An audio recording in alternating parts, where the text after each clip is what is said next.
Hello बच्चों, welcome back to my channel R N G K. अब आज हम देखने वाले हैं व्याकरण के उपसर्ग एवं प्रत्यय। तो चलिए आइए, आपको देर न करते हुए मैं आपको उपसर्ग और प्रत्यय डिटेल में समझाती हूँ।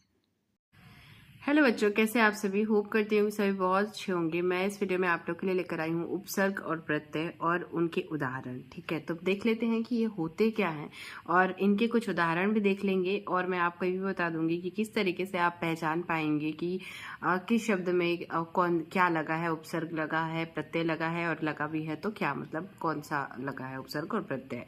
तो ये आपको कभी कभी पहचानने के लिए आता है और कभी कभी कुछ उपसर्ग दे दिया जाता है, उससे शब्द बनाने होते हैं, और कुछ प्रत्यय दे दिए जाते हैं और उनको लगाकर नया शब्द बनाना होता है।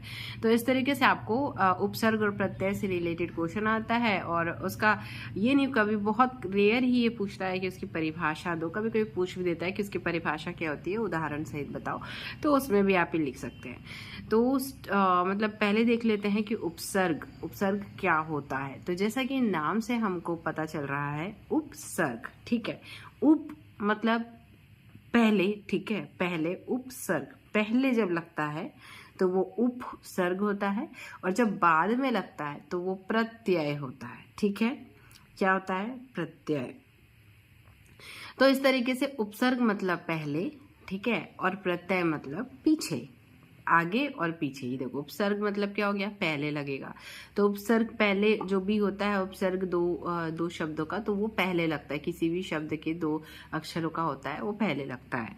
और आप लोगों से रिक्वेस्ट थी कि अगर कोई और टॉपिक भी समझना हो तो आप मुझे कमेंट कर सकते हैं, और वीडियो पसंद आए तो दोस्तों के साथ शेयर करना बिल्कुल भी ना भूले, और लाइक करें वीडियो को।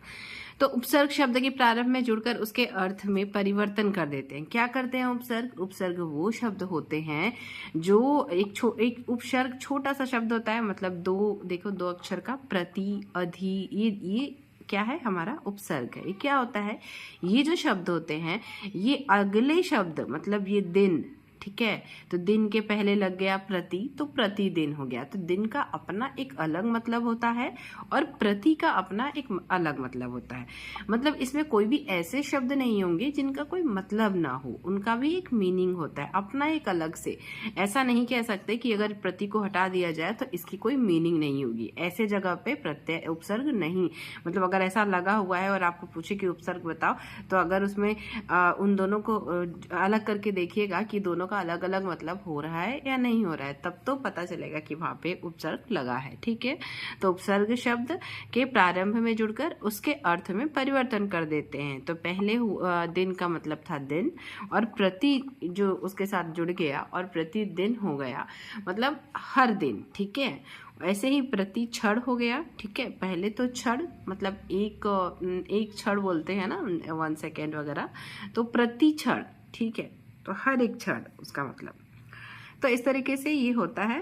और उसके बाद हमारा क्या है? अधि, तो अध्यक्ष, अधिक, तो अधि धन यक्ष, अच्छ, तो अच्छ हो जाएगा, और अधि हो जाएगा तो अध्यक्ष हो जाएगा। और अधिक, अति का होता है अत्यधिक।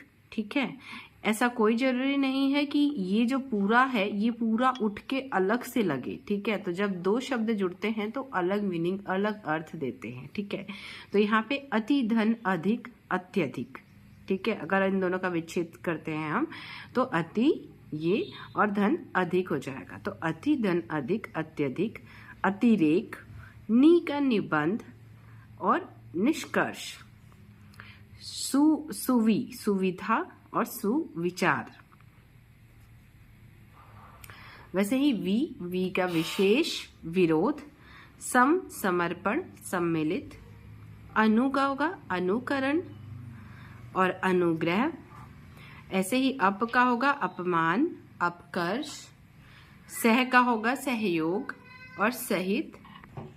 अब आगे हम देखेंगे प्रत्यय। ठीक है, तो प्रत्यय शब्द के अंत में जुड़कर उसके अर्थ में परिवर्तन कर देते हैं। क्या होते हैं प्रत्यय? मैंने आपको पहले ही बताया कि उपसर्ग जो होते हैं वो क्या होते हैं? शब्द के शुरुआत में जुड़ते हैं। ठीक है, स्टार्टिंग में जुड़ते हैं। और प्रत्यय शब्द प्रत्यय क्या होते हैं? शब्द के अंत में जुड़ते हैं। तो ये दोनों का अंतर है एक, इससे आपको समझ में आएगा कि अगर लास्ट में लगा है तो वो प्रत्यय है, और अगर पहले लगा है तो वो ऑब्वियसली उपसर्ग है। तो इस तरीके से आप पहचान सकते हैं। और वो क्या करता है, उसके अर्थ में परिवर्तन कर देता है। अब इसके कुछ उदाहरण देख लेते हैं सामान्य प्रत्यय के, जो आपको एग्जाम में पूछा जा सकता है और ऑलमोस्ट पूछे जाते हैं। उनमें से कुछ ना कुछ तो आपको मतलब एग्जाम में आ ही जाएगा। तो चलिए देख लेते हैं।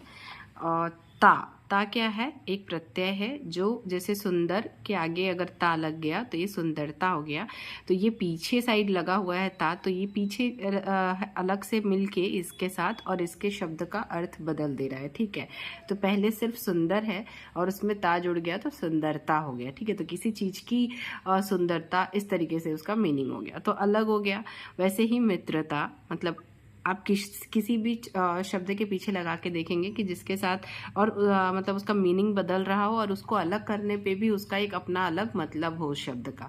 बिना मतलब के शब्दों में उपसर्ग या प्रत्यय नहीं लगता। फिर नेक्स्ट पन, अपनापन, दीवानापन, अकेलापन, कुछ भी यहाँ पे आप लिख सकते हैं जिसके पीछे ये प्रत्यय यूज किया जाए। ई, बड़ी ई है तो ये धनी, ज्ञानी, धन प्लस ई, जैसे आप उसका अगर संधि विच्छेद करें तो दोनों का अपना अपना मतलब निकलता है। और ज्ञानी, आई, पढ़ाई, लंबाई। ठीक है, तो इस तरीके से आप अलग अलग देख सकते हैं। उसके बाद हमारा क्या हो गया, क, बालक, रक्षक, ये भी एक प्रत्यय है। कभी कभी आ जाता है तो हमें ये पता नहीं होता कि ये भी प्रत्यय है और हम उसमें मतलब लिख नहीं पाते हैं। वाला, खिलौने वाला, पढ़ने वाला या पढ़ाने वाला, जो भी आप मतलब लिख सकते हैं एग्जाम्पल में। अना मतलब सिखाना। ठीक है, खिलाना, पिलाना, मतलब इस तरीके से आप इसमें जो भी जोड़ के बना सकते हैं। ना मतलब गाना, खाना, जाना, आना, कुछ भी लिख सकते हैं। त्व, देवत्व, मातृत्व, मतलब पीछे में देव प्लस त्व, मातृ प्लस त्व अलग अलग लगा हुआ है, तो इस तरीके से आप लिखेंगे। और 10वां नंबर है आवट, तो लिखावट, बनावट, इस तरीके से आपका ये 10 प्रत्यय हो गए।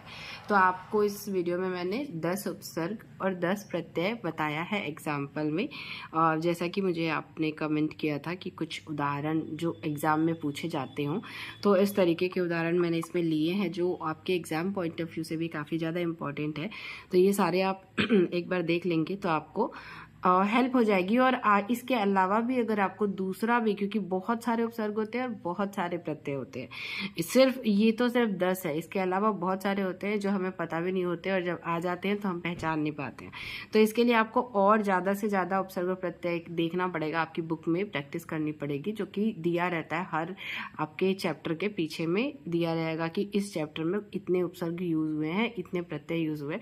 इस तरीके के क्वेश्चंस भी हमें मिलते हैं और उसी जिस चैप्टर में दिया होगा उसी चैप्टर से पूछेगा, तो वो आपको पता चल जाएगा। तो इस तरीके से आपको ध्यान देना पड़ेगा।